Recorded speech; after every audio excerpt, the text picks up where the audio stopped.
வேலினுடைய பெருமையை நம்ம பல இடங்களில் கந்தபுராணத்தில் பார்ப்போம். அதில் முதல் இடம் இது.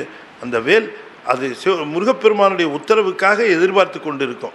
அந்த உத்தரவு கிடைச்ச உடனேயே அது உயிரற்ற பொருள் நீங்கள் நினச்சிடக்கூடாது.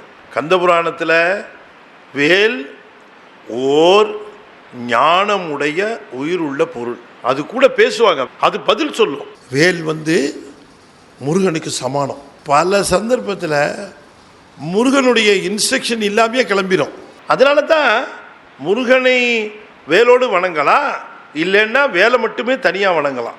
வேல் இல்லாமல் முருகனை வணங்கக்கூடாது, ஆனால் முருகன் இல்லாமல் வேலை வணங்கலாம். பல ஊர்களில் பல கோயில்களில் வேலையே பிரதிஷ்டை பண்ணி வேலையே வணங்குவது. கந்தபுராணத்தில் பார்த்தீங்கன்னா சிவன் தான் வேல் கொடுத்ததா கந்தபுராணத்தில் கையில் வேல் தரார். முருகா உனக்கு 12 கரங்கள்.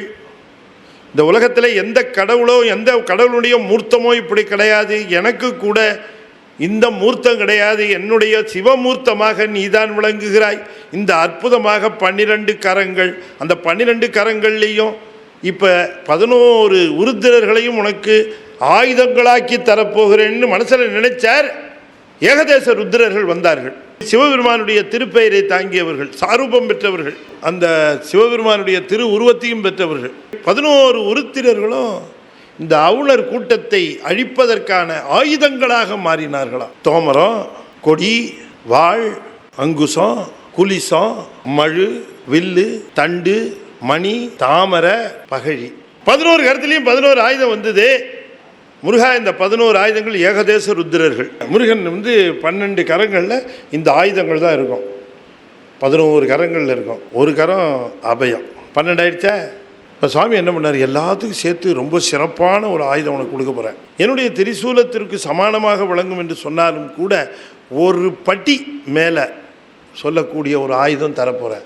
திரிசூலத்தில் இருக்கக்கூடிய 3 இலைகள், அந்த 3 இலைகள், அந்த 3 இச்சை ஞானம் கிரியை என்று சொல்லக்கூடிய 3 இலைகள், அந்த 3 தனித்தனி சக்திகளாக இருந்தது. இந்த 3ஐயும் ஒன்றாக சேர்த்து 3 சக்திகளும் சேர்ந்த மிகப்பெரிய ஆயுதமாக வேல் என்கிற ஆயுதத்தை உமக்கு தருவோம். அது வேல் ஏன் பேர்னா வெல் என்கிற வினையின் முதலில் தெரிந்த தொழிற்பெயர். அதுக்கு வேல்னால வெல்லுன்னு அர்த்தம். இது ஞானம் உடையது. உலகத்தில் இருக்கிறவர்கள் எந்த ஆயுதத்தையும் பேரா வச்சுக்க மாட்டாங்க. ஆனா இது ஒரு ஆயுதத்தோட பேர் தான் வடிவேல், செவ்வேல், ஞானவேல், வைரவேல், ரத்தனவேல். அந்த வேலையை ஆயுதமா வழங்கினார். திருக்கைவேல் போற்றி போற்றி.